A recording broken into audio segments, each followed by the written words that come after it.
Hello, Indianapolis Motor Speedway fans, in particular Indy 500 fans. Doug Boles here with you. Last year we started doing these conversations with drivers leading in to the Indianapolis 500, and we're going to do the same thing again this year.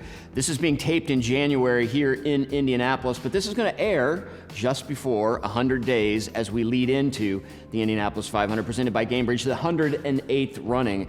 And I'm actually pretty excited to be joined by the guy here on my right. You know, I've loved the Indianapolis Motor Speedway and the Indy 500 my whole life. I grew up as a huge A.J. Foyt fan. My modern day IndyCar hero really became Tony Kanaan, and he's retired, so that means I gotta have somebody else other than Connor Daly that I'm gonna root for and really care about, and it's this guy right here on the right. This is Will Power, our 2018 Indianapolis 500 winner. Will, thanks for joining us. Thank you for having me. You know, I really started to appreciate you when you won the Indianapolis 500, and I knew you before, but really for the way that you celebrated that day. Still those images, when I see them, the craziness in your eyes, the excitement there.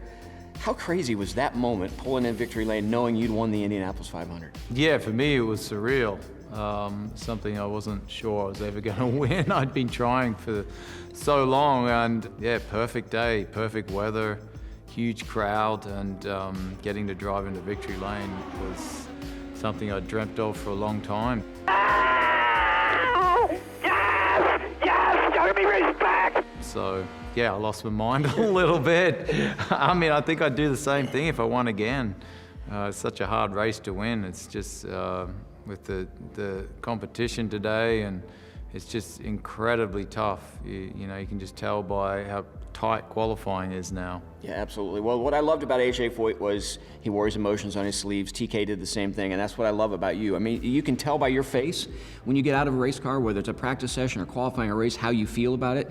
You're emotional. Oftentimes you let the words come out before you really get a chance to think about it, and that's what I love so much about you, because it's how much you love the INDYCAR Series. And I know you know this, but you've won 41 races in your career, which makes you 5th on the all-time list. Only unbelievable drivers ahead of you, which puts you in an amazing, amazing place. Nobody's won more poles than you.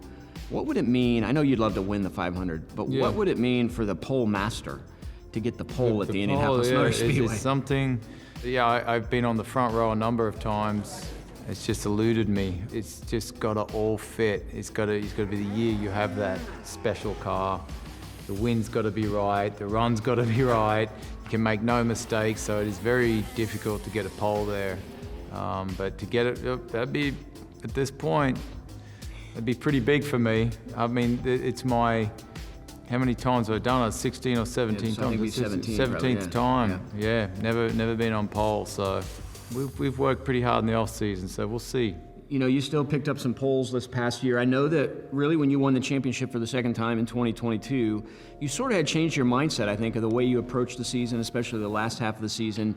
Do you feel like you're in a really good spot to have a championship run this year and to have a chance to win the Indy 500 again? You've just seemed like you've settled down really, and you're looking at the long game as much as that short game being the fastest guy.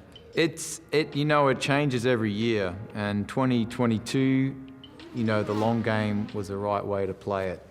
Last year with Palou as fast as he was, it was a year where you had to be extremely fast and win multiple races to try win the championship, to try beat him.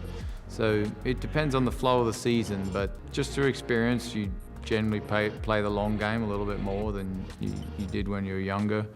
But you got to try to keep that ultimate pace up. The competition is just way too tough now, way too tough. Which is what makes it so exciting, and which, when you look at your numbers, also is what makes your wins and your poles mean even more, because I don't think we've been in an era as competitive as it is in the IndyCar Series really the last 4 or 5 years. Yeah, there's I don't think there's a series on the planet that's as tough as this, with the depth of drivers. I can't think of a driver or a team that wouldn't be able to win a race. So a very satisfying series, very satisfying as a race driver, with the parity, everything.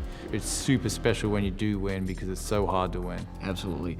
You know, we talk a little bit about your racing, but something over the last several months, you've really let people have a little glimpse of what's going on at home. And I know you had some challenges, health issues with Liz last year that pulled you away from the racetrack, or you weren't in until later sometimes. How are things going at home? Liz doing okay? Liz is doing really well. Yeah, it's about a year right now to when she got really sick. So she's back.